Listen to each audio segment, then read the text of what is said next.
দুলুভাইয়ের উপস্থিতিতে এখানে কথা দিচ্ছি, ইনশাআল্লাহ আগামীতে হাতীবান্ধায় বাইপাস হবে। আমরা হাতীবান্ধা সহ পাটগ্রামের যে মেডিকেল কলেজ আছে সেখানে কখনো দেখি ডাক্তার থাকে তো ঔষধ নাই, ঔষধ থাকলে ডাক্তার নাই। এই মেডিকেলে প্রকৃতপক্ষে স্বাস্থ্য সেবা নিশ্চিত করব ইনশাল্লাহ। আমরা এই হাতীবান্ধা পাটগ্রামের বেকার যুবক যুবতীদের জন্য আমরা কর্মসংস্থানের ব্যবস্থা করব। আপনারা জানেন ইতিমধ্যে আমরা তিস্তা মহাপরিকল্পনা নিয়ে ব্যাপক আন্দোলন করেছি। দুলুভাই যে আন্দোলনের প্রধান সমন্বয়ক, হাতীবান্ধা পাটগ্রামে আমি সমন্বয়কের দায়িত্ব পালন করেছি। আমরা তিস্তার চরে ঘুমিয়েছি, আমরা তিস্তার চরে মশাল মিছিল করেছি, হাতীবান্ধাতে দীর্ঘতম বিশাল আমরা মিছিল করেছি। দুলুভাই এসেছিল সেখানে। আমরা ঢাকা শহরে মানববন্ধন করেছি জাতীয় সংসদ ভবনের সামনে। সব ইউনিভার্সিটি, ঢাকা ইউনিভার্সিটি থেকে রাজশাহী, জগন্নাথ, জাহাঙ্গীরনগর সব কাছে তিস্তা মহাপরিকল্পনা নিয়ে আন্দোলন হয়েছে। এবং এটা আমাদের নেতা তারেক রহমান সাহেব কথা দিয়েছে, বিএনপি যদি আল্লাহর রহমতে মানুষের সমর্থনে সরকার গঠন করে অগ্রাধিকার বেসিসে তিস্তা মহাপরিকল্পনা বাস্তবায়ন করা হবে। আমরা বুড়িমারি এক্সপ্রেসকে প্রকৃতপক্ষে বুড়িমারি নিয়ে আসবো ইনশাল্লাহ।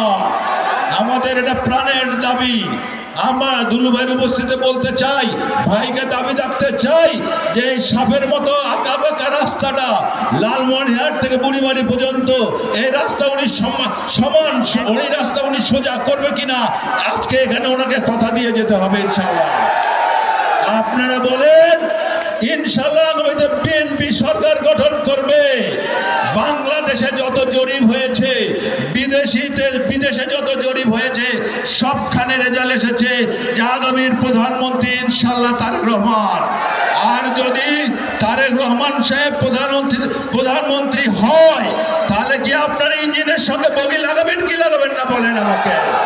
ইনশাল্লাহ আজকে অনেকে প্রার্থী হয়েছে, অনেক প্রার্থী হবে, নির্বাচন উৎসবমুখর হবে, আনন্দময় হবে, কিন্তু আপনাদেরকে বেছে নিতে হবে দীর্ঘদিন থেকে আপনাদের পাশে কারা ছিল। যারা আজকে নতুন এসেছিল তারা প্রতিযোগিতা করতে করুক, এটাই গণতন্ত্রের সৌন্দর্য। কিন্তু সিদ্ধান্ত আপনার, আপদে বিপদে কে ছিল সেটা আপনারা দেখবেন। আর বক্তব্য দীর্ঘায়িত করবো না, প্রধান অতিথি বক্তব্য দিবে। শুধু একটা কমিটমেন্ট করতে চাই, প্রতিশ্রুতি দিতে চাই যে আমাকে যদি আপনারা নির্বাচিত করেন ইনশাল্লাহ 100% সততার সঙ্গে দায়িত্ব পালন করব। কোন দুর্নীতি আমাকে স্পর্শ ইনশাল্লাহ করতে পারবে না, আর কোন দুর্নীতিবাজ আমার পাশে দাঁড়াতেও পারবে না ইনশাল্লাহ। আমরা সবাই মিলে পাটগ্রাম হাতীবান্ধা করবো ইনশাল্লাহ। যদি আপনারা পাশে থাকেন, আপনাদের আস্থা বিশ্বাস নিয়ে আগামীতে ইনশাল্লাহ এগিয়ে যাব। এখানে কোয়েল কথা দিয়েছে, পাটগ্রামে যে কথা দিয়ে এসেছে যে ইনশাল্লাহ আমরা হাতীবান্ধাবাসী ঐক্যবদ্ধ আছি, আপনারা পাটগ্রামবাসী ঐক্যবদ্ধ থাকবেন, তাহলেই ইনশাল্লাহ আমাদের বিজয় নিশ্চিত হবে। আপনাদের ছেলে কোয়েলের মান ইজ্জত রাখবেন কি রাখবেন না? আমি ইনশাল্লাহ টংভাঙ্গায় বাড়ি করেছি, টংভাঙ্গায় বাসী আমি, এখন হাতীবান্ধারও বাসী আমি। আমি আপনাদের কাছে অনুরোধ করব একবার সুযোগ দিবেন ইনশাল্লাহ। আমার যা কিছু আছে তা দিয়ে আপনাদের পাশে থাকবো। এই আপনারা যদি মূল্যায়ন করেন ইনশাল্লাহ।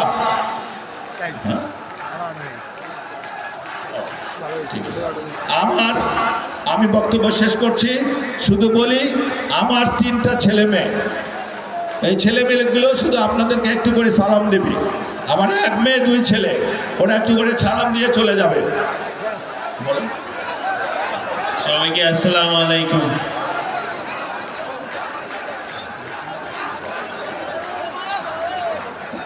আসসালামু আলাইকুম ওয়া রাহমাতুল্লাহি ওয়া বারাকাতুহু।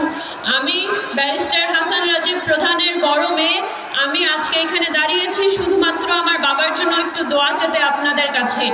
আমি ছোটবেলা থেকে দেখে এসেছি আমার বাবা দীর্ঘ 17 বছর ধরে আপনাদের পাশে আছে এবং সারাটা জীবন আপনাদের পাশে থাকতে চায়।